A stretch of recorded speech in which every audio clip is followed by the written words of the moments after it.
everybody, what's going on? I am Jamie Dawn, your evolutionary, revolutionary astrologer, bringing you celestial wisdom for this weekend, which happens to be May 31st all the way through, we'll say June. I'm going to go as far as June 10th, even maybe a little further, because we've got some pretty intense energies. Yeah. And I want to give you a heads up. I feel like this weekend could be an extremely emotional weekend, especially for the high sensitives. If you're looking for that creative vibe or that passion that can sometimes run amok, that could happen this weekend. So the reason I point to that, we've got Venus making a conjunction to Chiron, and the moon moves into Leo this evening, or excuse me, tomorrow evening, which is Saturday. And it's going to make a conjunction to Mars. And so we're going to have a trine going on between the moon and Mars, canoodling, and Venus, Chiron, canoodling. But then also there's a sextile happening between Mercury and Gemini. All this is culminating to happen on Sunday, June 1st.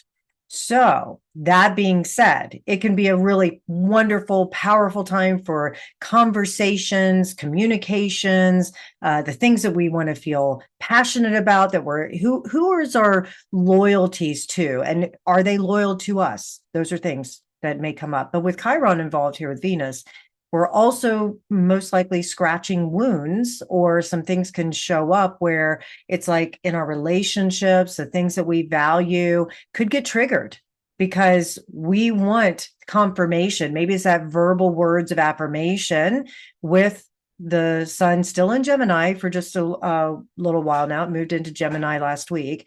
And so we've got this communication thing going on, especially with Mercury and Gemini also. And so our thoughts can really take over. I'm going to share this little antidote. A couple of days ago, I had a narrative playing over and over and over again in my mind. And no matter what I did, I couldn't shift it. And it was consuming me. And it was definitely affecting my mood. And it was affecting, a lot of things that were happening internally for me, and I just couldn't shift it until 2 days later. So for 2 days, it felt like this narrative just kept plaguing my mental body and, of course, affecting my emotional body. And then the way in which I was either interacting or shutting down, depending on the vibe, certainly was affecting my relationships. It was affecting how I was showing up fully present for people, things like that. So it was very distracting. And I would say that it was beautiful in the sense of allowing me to unbind from old narratives and old patterns, which is something that we're working with, but it's painful. This transformational process has a lot of pain involved, but pain also signals growth. So I'm pointing to all of this to say, be aware that the weekend leading into the following week and the 8th, 9th, 10th, we've got Mercury transiting into Cancer. Jupiter is going to make its 12, 13-month move into Cancer as well. So I'll talk about that in a second, but putting some pins on the map. And then June 10th, following this move of Mercury and Jupiter in Cancer, we've got a full moon in Sagittarius. So again, with these full moons and with the energy of planets shifting signs and with these intensities that are here, things are going to feel big, especially with Jupiter involved, right? Jupiter is our planet of expansion. So, things can become bigger and bolder and more difficult for us as we are feeling these intensities.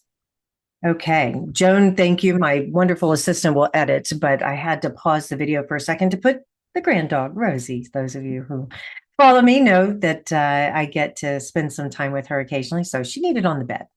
Anyways, talking about feeling the intensities, our animals, our fur babies, our plants, our everything carries energy, is going to feel probably more intense, bigger, better, bolder, maybe exaggerated, all those things that come along with it. So I want to put these pins on the map.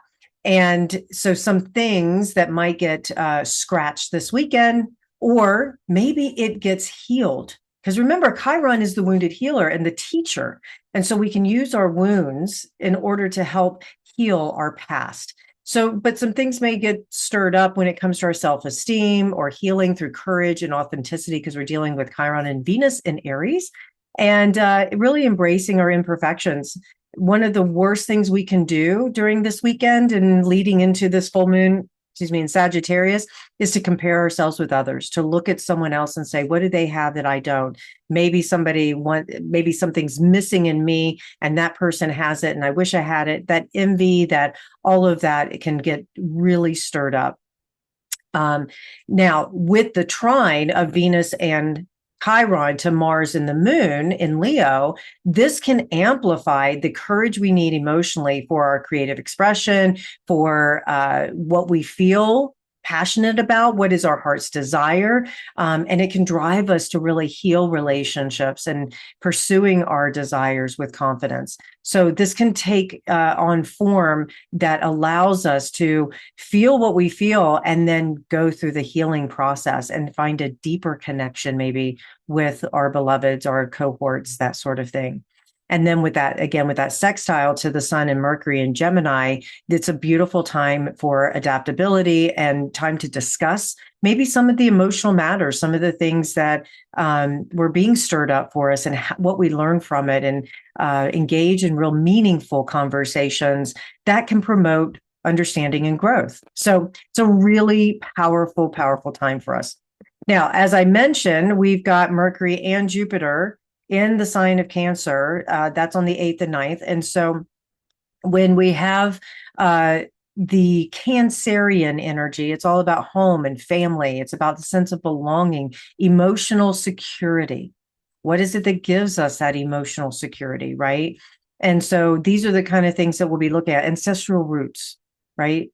And so here we are, we're going to have an abundance of emotional intelligence. It can really bode well for great conversations and understanding, as well as nurturing. One of the things that we have to be careful for is overgiving when Jupiter is in Cancer, which is the consummate mother, right? And we could mother somebody. So we have to be careful about that. Or we become so nurturing and mothering over an idea or a project or whatever that we just can't let go and see other people take over, right? Or other people come in and try and support. And so we think we have to do it all. So do watch for that. But we have emotional expansion when Jupiter's in Cancer. So growth comes through nurturing, being nurtured. Also emphasis on wisdom through our feelings, even though our feelings are only a part of us. They do still inform us. And so our intuition can be expanded at this time. It's a beautiful time also to engage in traditions, maybe some family heritage, exploration, things like that. And, there's a natural gift here with Jupiter in Cancer to feel what other people feel. So empathy can be super heightened during this time. The one thing I will say, though, is watch for that empathy overload. Make sure that you have things in place that support you to be able to release other people's energy, because even though you're there to help support, you're not there to take away their experience so that they can learn and grow and have their own sense of wisdom as well. The Sagittarius full moon, I'm going to do another video on some of this as well and just emphasize what I'm talking about. But again, the pin on the map, because at a full moon, the energy builds and builds and builds until it gets released. And so there is going to feel this intensity leading up to speaking our truth to this full moon, which is all about this quest for knowledge, liberating from limiting beliefs, adventure, exploration. We want a renewed sense of faith and optimism. So if there's things in our lives that have really caused us to question what is true for me now, this is a great time to explore that. And it's through the emotional waters that maybe we can receive some insight into what really is our truth.